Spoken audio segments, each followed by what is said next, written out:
რა არის რეალურად აი ქართული ოცნების, ეგრეთ წოდებული ქართული ოცნების არსებობის რეალური მიზანი რა არის?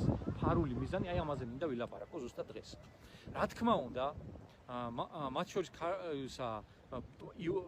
პუტინმა, რომელიც ბიძინა ივანიშვილის უკან დგას, რა თქმა უნდა, იმ ხალხმა, რომელიც ამ ეგრეთ წოდებულ ქართულ ოცნებას მართავს, ხო?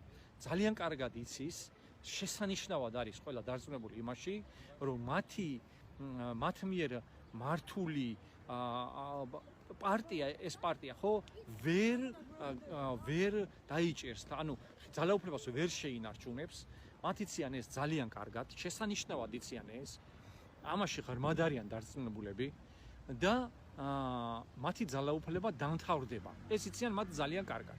აბა ეხლა თქვენ შეიძლება მკითხოთ, რა არის მას ამ პარტიის, ეგრეთ წოდებული ქართული ოცნების ივანიშვილის პარტიის არსებობის მიზანი რა არის და რატო ცდილობს ის ამდენი რუსული კანონის მიღებას, რატომ ცდილობს რომ რუსულ ორბიტაზე დააბრუნოს საქართველოს, რა არის ამის მიზანი?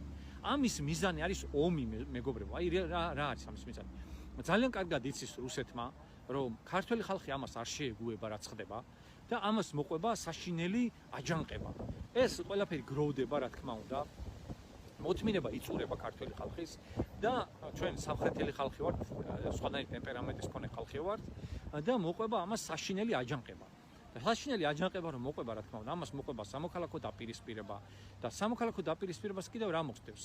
მოსდევს ქვეყნის იმიჯის ძალიან უარყოფითად წარმოჩენა და ამას რა თქმა უნდა შეუწყობენ მერე ხელს რუსი პროპაგანდისტები და რუსული საცეცები ევროპაში და იტყვიან, რომ აგერ ქართველები არიან არაცივილიზებული ხალხი, აგერ მოაწყეს რაღაც საშინელება, რაღაც სამოქალაქო ომში ჩაიძირა ეს ქვეყანა 90-იანი წლების შემდეგ ვეღარ განვითარდა.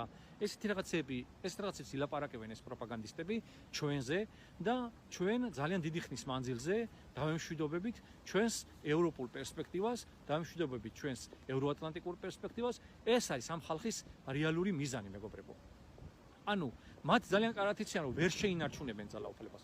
მათი მიზანი არის მეთქი გეუბნებით ომი და სამოქალაქო დაპირისპირება. აი ამ ხალხის, აი ამ რეჟიმის შეიძლება, მე არ ვიცი, თვითონ შეიძლება უბრალოდ ეს ბიძინა ივანიშვილი არის ძალიან სულელი ადამიანი და ვერ ხვდება თვითონ ამას, მაგრამ ბიძინა ივანიშვილი არაფერს არ წყვეტს დღეს. ეს არის მარიონეტი, ჩვეულებრივ კრემლის და მისი ინსტრუქტორები ვინც არიან, ვინც აი ამ დღის წესრიგს ადგენს, ხო?